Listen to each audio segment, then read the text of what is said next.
안녕하십니까. 인천에 사는 강영구입니다. 저는 은행에서 주택자금을 대출받고 조기 상환 수수료가 면제되는 시기가 돼 돈을 갚으려고 은행을 찾았습니다. 그런데 당일에는 조기 상환 수수료를 내라고 하고 그 다음 날에는 이자를 내라고 하는데 도대체 언제 상환을 하란 말입니까? 강영구 씨는 지난 2008년 5월 30일 은행에서 주택자금 대출을 받았습니다. 강 씨가 대출받은 금액은 8천만 원. 거치기간 3년인 2011년 5월 30일 이전에 상환할 경우 조기 상환 수수료가 부과된다는 조건. 거치기간 마지막 날엔 당연히 수수료가 없을 거라 믿었던 강 씨. 5월 30일 원금을 갚으러 은행을 찾았습니다. 그런데 은행 직원이 그날 만 3년 되는 날인데도 불구하고 50여만 원의 조기 상환 수수료를 물어야 한다고 고지를 하는 겁니다. 어떤 이유로요? 전산상에 자기는 어쩔 수가 없답니다.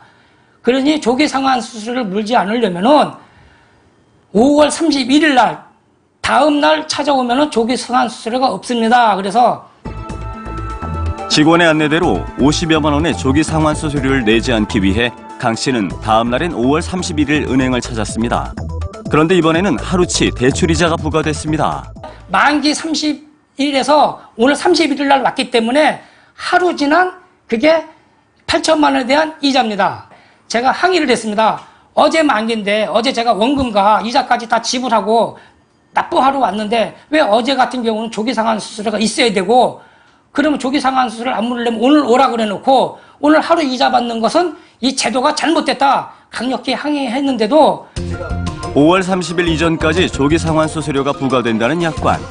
이것은 전날인 29일까지만 수수료가 부과돼야 하는 것 아니냐고 강 씨는 따졌지만 은행은 30일 당일도 포함해 조기 상환 수수료를 부과한다는 입장. 무조건 조기 상환 수수료 내지는 하루 이자를 물게끔 되어 있는 한마디로 악법입니다. 이거는 은행하고 저의 개인적인 문제가 아니고 과연 우리나라 국민들이 은행으로부터 대출 안 받은 국민이 과연 몇 명이나 있겠습니까? 그 대출 받은 모든 국민들이 저와 똑같이 이런 이자를 물어왔다는 얘기입니다. 결과적으로 하루 이자를 더 내고 원금을 갚아야 했던 강 씨.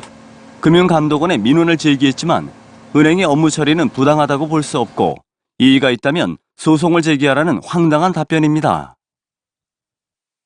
이에 억울함은 법원을 통해서 소송을 하라는 이런 답변은 이것은 마치 금융을 감독해야 할 감독기관에서 금융을 진짜 편드는 듯한 이런 진짜 좀 불편한 그런 답변이라고 생각합니다.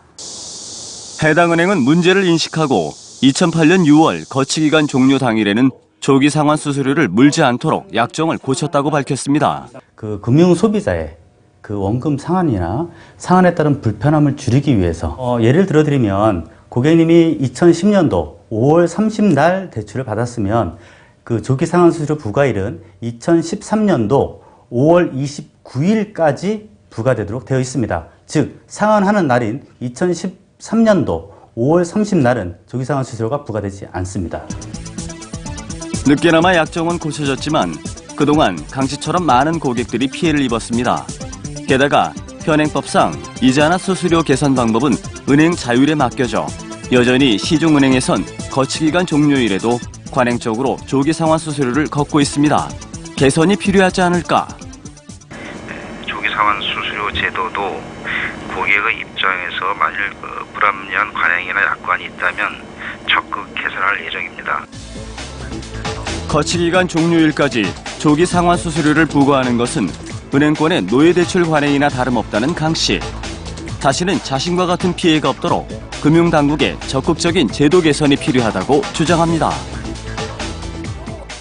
조기 상환 수수료가 면제되는 시기에는 조기 상환 수수료를 내라고 하고 그 다음 날부터는 이자를 물리는 것은 은행의 횡포나 다름없습니다.